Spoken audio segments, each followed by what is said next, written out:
Resuming debate, the honourable member for Thornhill. After 8 long years, this Liberal government and its war on the Canadian middle class is finally being realized. Inflation is up, house prices are up, the debt is up, bankruptcies are up. Canadians are visiting food banks in record numbers. 300,000 of them went in a single month in Toronto. 1 million more Canadians will visit a food bank next year than this year. They are joining Facebook groups to learn how to dumpster dive so they can feed their families. What's happening today is a far cry from the Canada that we used to know, from the Canada that many of us were promised. Canadians are asking why. Why does food cost more and more every single time you visit the grocery store? Why does gas cost $2 a litre? Why is it harder and harder to pay the bills at the end of every month? Well, at the root of this complex problem is a simple explanation in just 2 words, in fact. These words are the carbon tax. The Prime Minister's carbon tax is adding more to the cost of nearly every basic necessity that anyone in this country buys anywhere. It's not complicated for Canadians. When you tax the farmer that grows the food and you tax the trucker that brings the food, you end up taxing the family that eats the food. Every single family, everywhere in the country. It is, however, a difficult concept for Liberals and their NDP masters to comprehend. It's because they don't talk to people anymore. You see, the MPs who are being forced to defend the indefensible over there are just about pulling their hair out right now. If you listen to them, they'll jump down your throat and huff and puff and spout misinformation about rebates and money that you're getting back. But, Mr. Speaker, they're using Liberal math. It's Liberal math that says an Ontario family that pays $1,674 gets back $1,047. And they'd say they're better off. It's Liberal math that says the Albertan who pays $2,943 and gets back $2,032 is better off. It's Liberal math, like some bizarre fantasy telling Canadians that less is more and they are somehow better off. This is the same Liberal math that tells Canadians that budgets will balance themselves, that monetary policy isn't important, and that $60 million for ArriveScan is some kind of accounting error. Mr. Speaker, Canadians don't live in Liberal land. They live in the real world. They look at their empty fridges at home. They look at the price of gas at the pumps.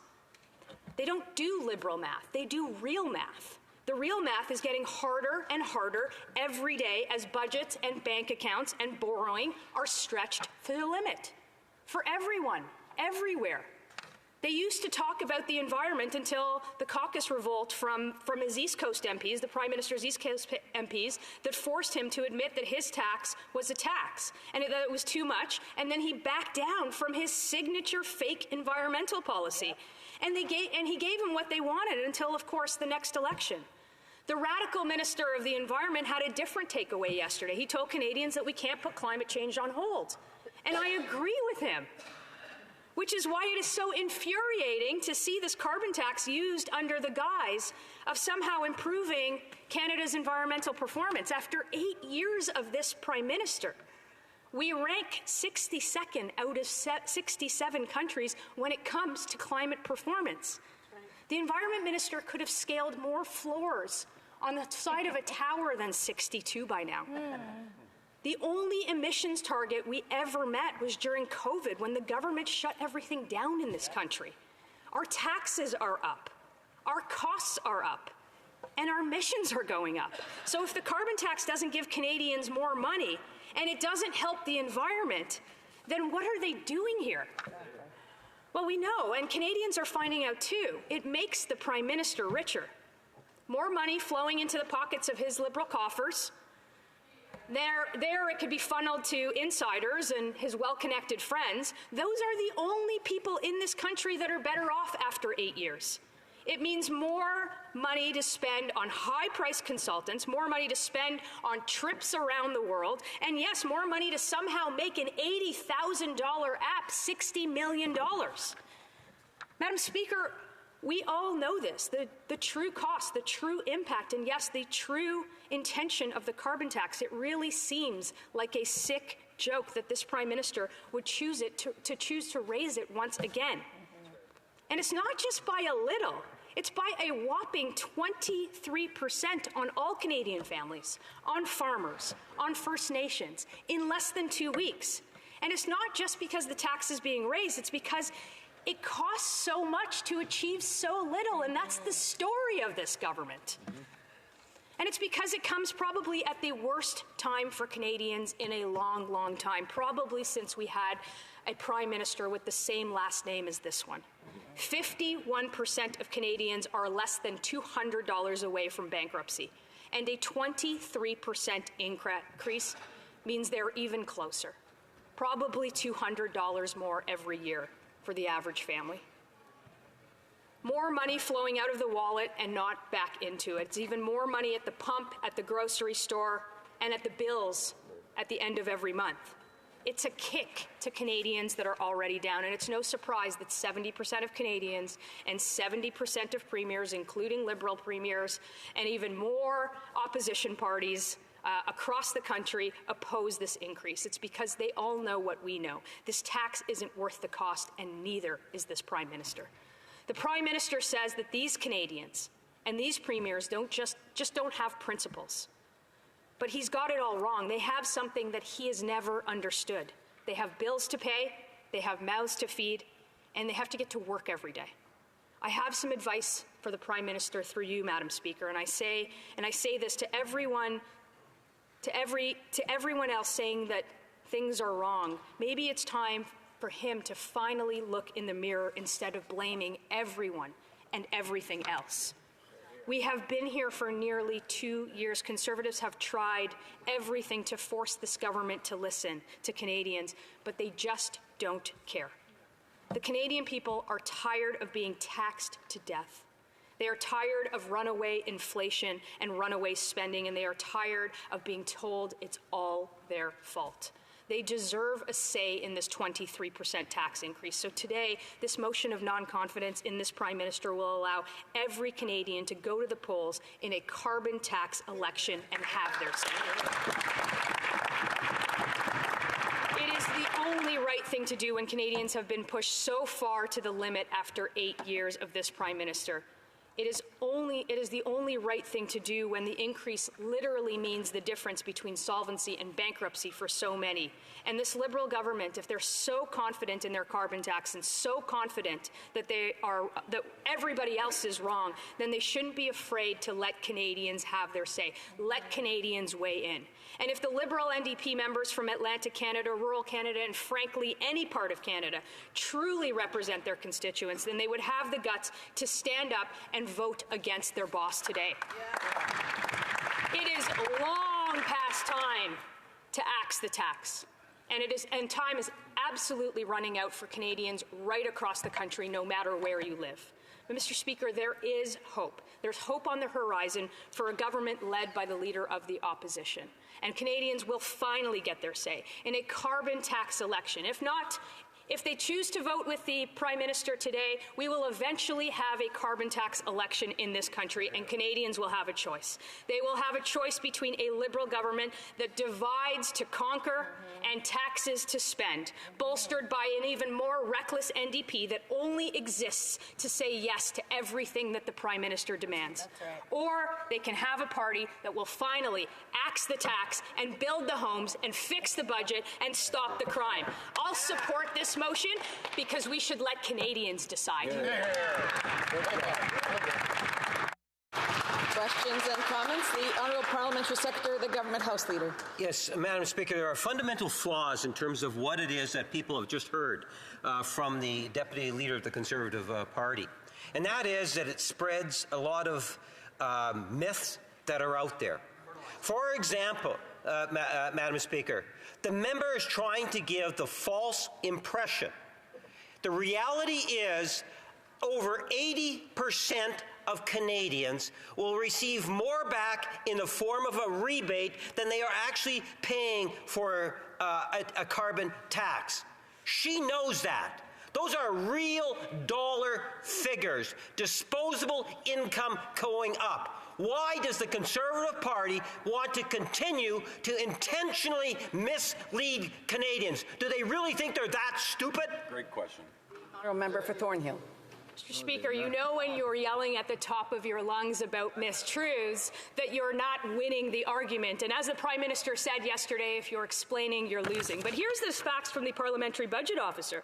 Nova Scotia family, fiscal and economic cost, the gross cost of it, $1,500. The rebate that they get back, $963. That's the difference of $573. Now, we know that the Liberals don't understand that $1,500 is bigger than $963. But do they understand that when a family gets $573 less money, that they are worse off?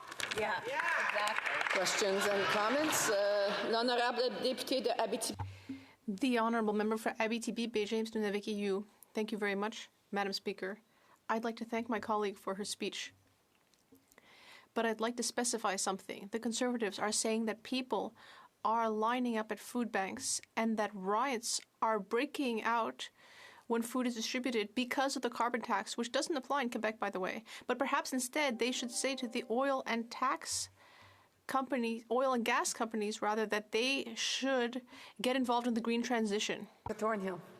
Madam Speaker, to suggest here that the carbon tax doesn't apply in Quebec, there is a second carbon tax in Quebec that raises the price of gas by 17 cents a litre.